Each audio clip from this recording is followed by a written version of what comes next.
Summertime is upon us. People are pretty eager to enjoy the long sunny days ahead.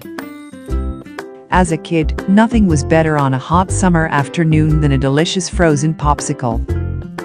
To be honest, the pleasure is still enjoyable well into adulthood. It's likely that you've never given a second thought to how popsicles were originally invented. Back in 1905, in San Francisco Bay Area, a kid by the name of Frank Epperson accidentally invented the summertime treat. He had mixed some sugary soda powder with water and left it out overnight. It was a cold night, and the mixture froze. In the morning, Epperson removed the concoction from the glass and tasted his newfound treat, using the stirring stick as a handle.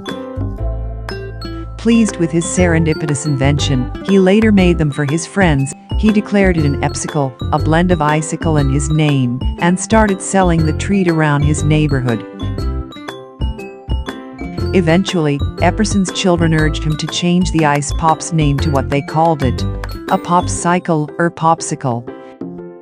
In 1924, Epperson applied for a patent for his frozen confection of attractive appearance, which can be conveniently consumed without contamination by contact with the hand, and without the need for a plate, spoon, fork or other implement.